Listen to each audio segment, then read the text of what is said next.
Hi, this is part 5 of my video series documenting my experience purchasing a New York City co-op apartment. In the previous installment, I talked about real estate agents and lawyers, and in this one, I'm going to talk about the bidding process and contracts. Fun! So at this point, my husband and I, we had a real estate agent. We had done a lot of research into the neighborhood, into comparable apartment listing, into like general apartment listings and seeing how much apartments were worth. So we had a very good idea of when we were going to different apartments and seeing them, how much an apartment should go for. And so it was really about whether or not we liked a particular apartment and how much we wanted to put in for an offer, if we wanted to put in an offer. So we did put offers or bids on multiple different apartments. Sometimes we bid lower than asking, sometimes we bid more than asking. In the situations where we bid less than asking, that was based off of how much we thought the apartment was worth, based off of comparables, or what we deemed were comparables. Sometimes when we bid above asking, it was based off of how much we liked the apartment and whether or not we thought another apartment that was similar would come on the market anytime soon. So scarcity is an issue when looking at real estate, and something you have to factor into your bidding strategy and process, and how long you're willing to wait around for another apartment to come on the market. And we used our real estate agent a lot as our sounding board for what we thought an apartment was worth and whether or not he kind of agreed with us. And we did not use him to tell us which apartments to bid on, because it was really up to us. It was more about saying kind of how much we wanted to pay for a given apartment and allowing him to do his thing and negotiate best on our behalf. And he was the type of person who was not afraid to negotiate. He would start low to try and get us the better price. And not all of our bids were accepted. There is also this thing where sometimes the seller's agent will try to leverage your interest to garner other bids from other people. So you might not have put a bid at this point, but they are trying to feel you out to see if they're going to contact your agent. So they contacted our agent to feel us out whether or not we were actually interested, and if they had a bidder, they would contact us to say, there's another bid. If you really like this apartment, you have to put in a bid now. So that they would try to drum up more people so that they can then drive up the price and get a better price for the sellers that they were representing. We also encountered a situation where sometimes after a bid has been accepted, the sellers are still trying to generate a backup bidder in case the initial buyer falls through. They want to have a backup plan, and so you might see that, at least in pre-pandemic times, that after an offer has been accepted, they're still doing open houses in order to get that backup offer. And that's just how it works. I don't really like it necessarily, but that's just how it works. In terms of what my husband and I had encountered on the apartment we actually purchased, it happened pretty quickly. We had everything set up and ready, so we already knew generally how much apartments were worth, but we also had our finances in order such that we could disclose what our incomes were. We generally knew how much we had in our savings accounts and in our 401ks. We had our bank pre-approval, pre-qualifications ready.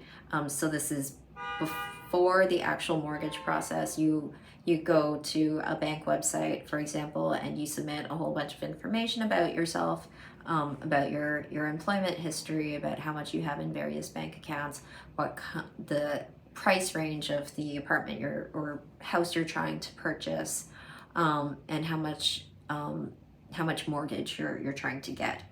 And sometimes you have to link your bank accounts to the application, and you have to unfreeze your credit if you've got credit freezes, so that they can do the credit check.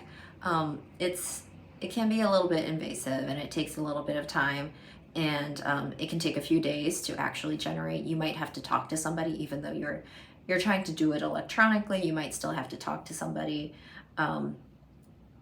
and yeah, so you'll have to prep that beforehand, preferably before you start doing any bidding, because once you are bidding, it happens really quickly. And you might not have enough time to actually do it and follow it through. The sellers are going to evaluate you based off of how, I mean, obviously they're going to look at the number that you're putting in as an offer, but they also want to see your financial viability, which is why you have to provide this other information about how much your mortgage is going to be, how much down payment you're going to put in, kind of what is your general financial status, such that you can actually do what you say you're going to do. And the bank pre-approval, pre-qualification helps with all of that. You'll have to do more once you actually go through the formal mortgage approval process, but at this stage it still takes a bit of time and effort to do.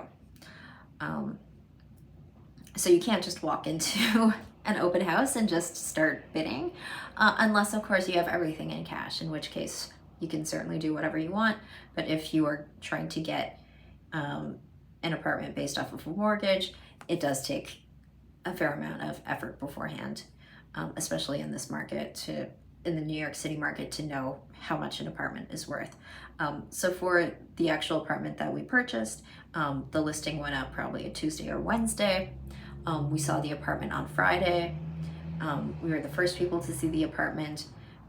This was during the time of the pandemic, where open houses were not allowed, and you had to schedule your visit in advance, and it was only going to be one set of buyers at a time.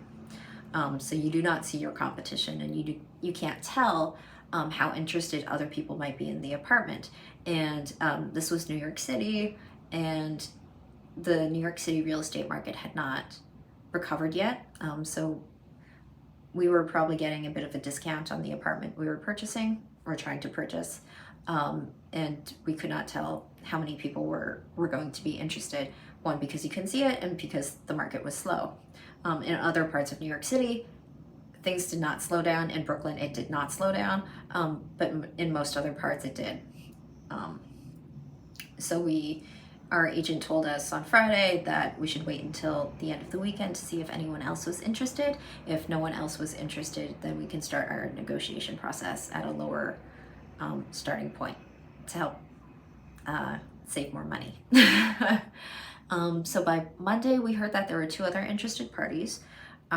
We gave the parameters of how we wanted our real estate agent to bid on our behalf, kind of like where, how much we were willing to go up to.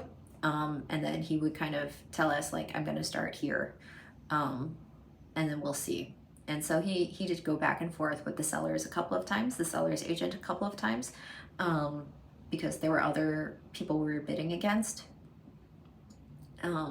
And if our agent had reached a point where he needed to go past what we were willing to offer, he would have told us, and he would have given us the choice to go above or decide to back out. But in any event, we found out that our offer had been accepted by Thursday.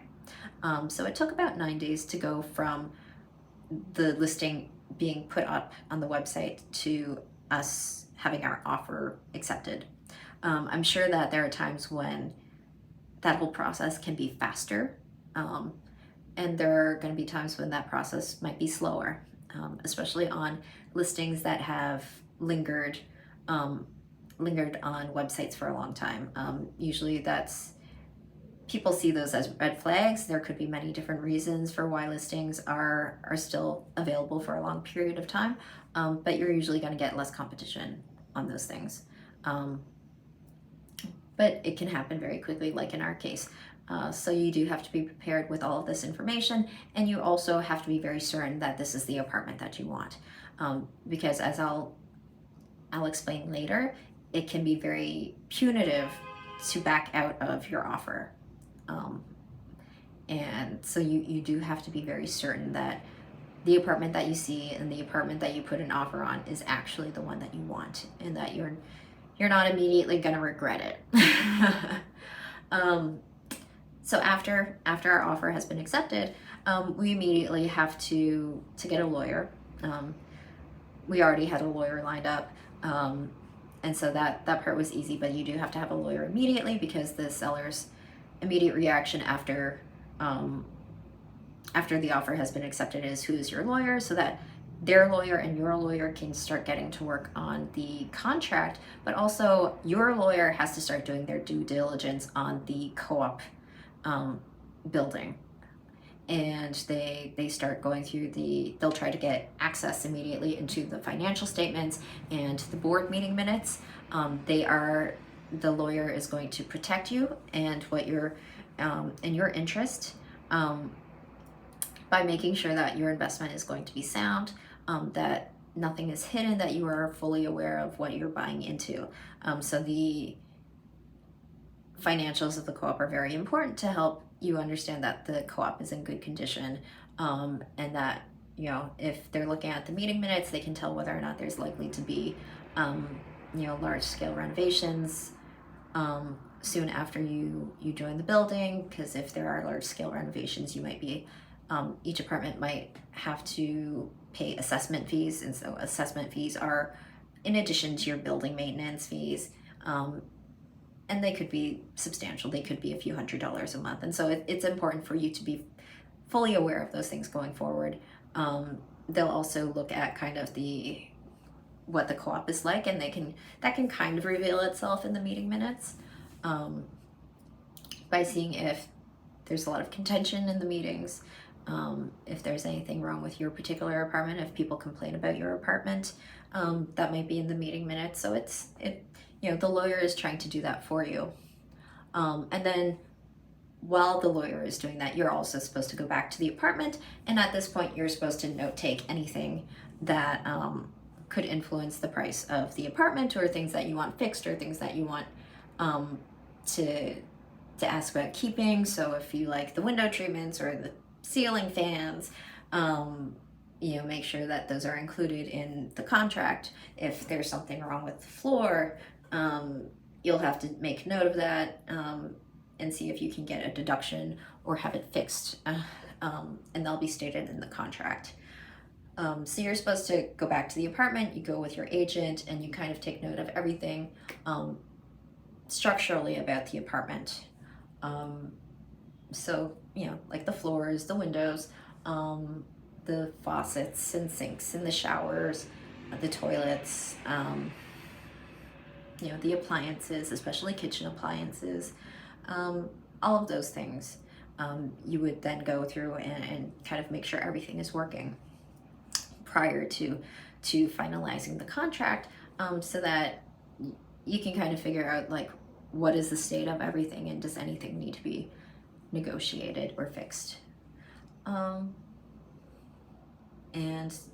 you write down that list, you email your agent and your lawyer, and then they will kind of negotiate with the sellers to see if anything needs to be changed in the contract.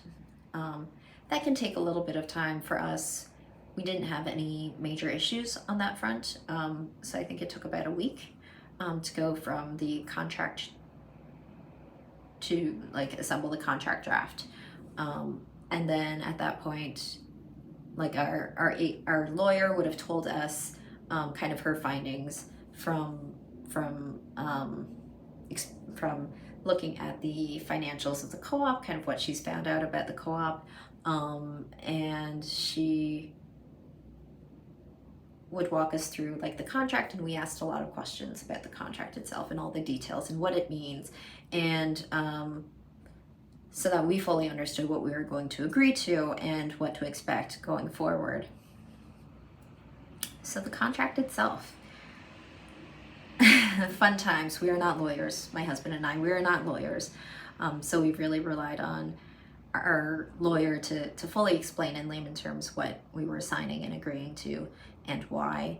The very first thing that stuck out to us about the contract was the contract deposit. In other parts of the country, it is known as earnest money, and it is just it's a way to say that if we back out now, we're going to lose X amount of money. So we're putting in like a certain amount of money to say that, yes, we are very interested in this apartment, and for taking, here is this money for taking, and you will now take the apartment off the market.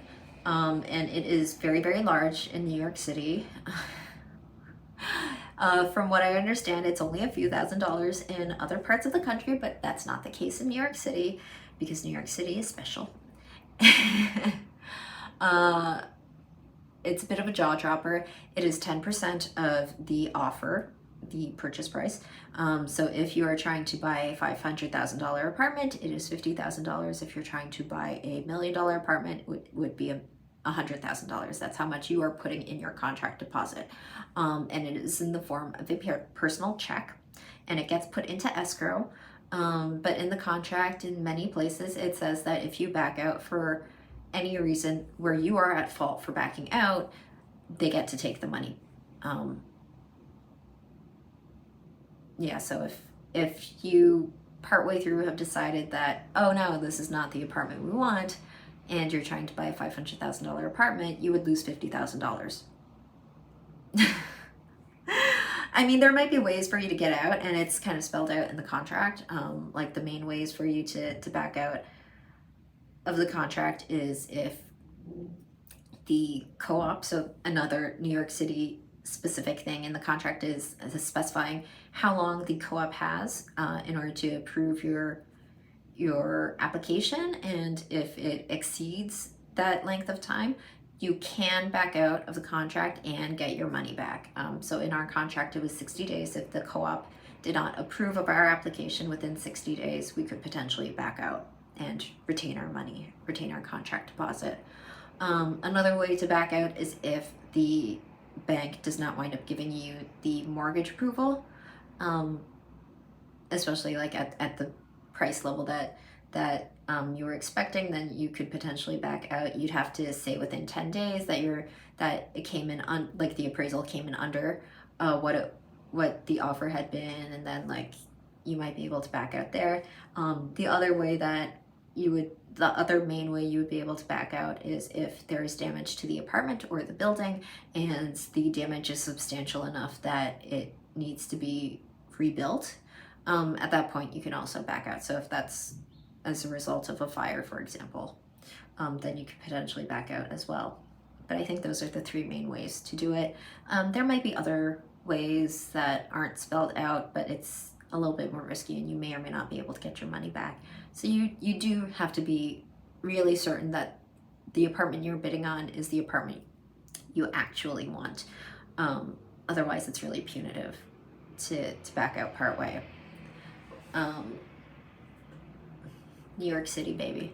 There's a lot of other stuff in the contract, which your lawyer could help explain to you. There's a kind of a timeline of when things are supposed to happen. So I mentioned the 10 days and the 60 days. So the co-op's supposed to approve within 60 days. You have 10 days after your appraisal comes in to notify the sellers that if the appraisal is way under. And there are other things, I think, like you're supposed to do your walkthrough within 3 days of closing.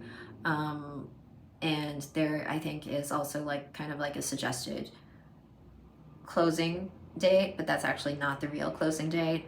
You won't know what your real closing date is until after you've been approved by the co-op board, and the lawyers and everyone has agreed on a particular closing date. That's when you get an actual closing date. You are not going to know the closing date until you're really far along in the process. So some people might ask you, oh, you got an apartment, when are you closing? You're not gonna know. You're not gonna know for a long time. And let's see here, and there are also these things called riders, and those are addendums to the contract, and they will, I want to say that all transactions, like real estate transactions, will have riders, and they will contain provisions that are not included in the original contract. So for us, There were provisions, for example, for allowing the sellers to stay past closing date. So they were allowed to stay past closing without paying any money for X number of days, and if they stay past X number of days, they were going to pay $250 per day for each additional day that they stay, plus per diem fees, or like per day fees of maintenance fees or mortgage interest. So that's stated in the contract rider. Another thing that was in the contract rider was the seller's lawyers wanted us, the buyers, to pay a fee if closing on closing day, if closing took longer than 2 hours, we were going to pay the seller's lawyers X amount of money per 30 extra minutes. So obviously every rider is going to be unique to the transaction. The riders would also include any kind of deductions on the apartment for things that the seller didn't want to fix. For example, if there was something wrong with the floor and the seller chose not to fix it, there would have been an item in a rider saying how much would be deducted from the offer price. And those amounts would have been negotiated between the lawyers and you and the agents beforehand. And so yeah, if you are going through the contract process, really ask a lot of questions and make sure you fully understand what's going on. Trying to think what else. And so yeah, our lawyer went through the contract draft with us. We asked for a couple of changes, nothing really big. Had to go back, and then a finalized version of the contract, and then we signed it. We couriered the contract along with our personal check for the contract deposit to the seller's lawyer. The seller's lawyer then has to get it signed by the sellers, and then once we get a copy of a signed version of the contract with both parties, both the buyers and the sellers, that is the point where you are technically under contract or in contract. And that's when, you know, everything's supposed to start to happen and there's defined timeline and such. So overall, I want to say it took, I don't know, less than 2 weeks to go from offer to in contract. And in contract is kind of when it gets removed off of Street Easy. So it's possible for you to see a listing on Street Easy where it looks like it's available, it looks like an apartment is available, but it's not really available because an offer has already been accepted. It just hasn't changed status in Street Easy yet. It's not until you are technically in contract where it will then switch in Street Easy to in contract. And so that's something to look out for when you are looking at listings. Trying to think if there's anything else about contracts. I think that's about it. Yeah, highly suggest having a lawyer for that, because there were a lot of things that we were surprised by and we weren't really clear on what they meant. And I wouldn't have known how to really talk to the other side's lawyers if we didn't have a lawyer. So I thought that was really important. And also she did all of the due diligence on the co-op for us. She also, at later points in time, was going to do a lot of other things for us. But yeah, that's what she did by that point, and kind of how the contract process went. So in the next video, what I want to talk about is the co-op application and co-op interview. Possibly the most important part, or the most different part of the whole thing. But really most different compared to condos and other things. And maybe the most mysterious part, but I think it's all useful information, or else I wouldn't have put it in a video. But it's, yeah, if you're interested, you should check that one out. But otherwise, I hope you enjoyed this video and you learned something. All right, thanks. Bye.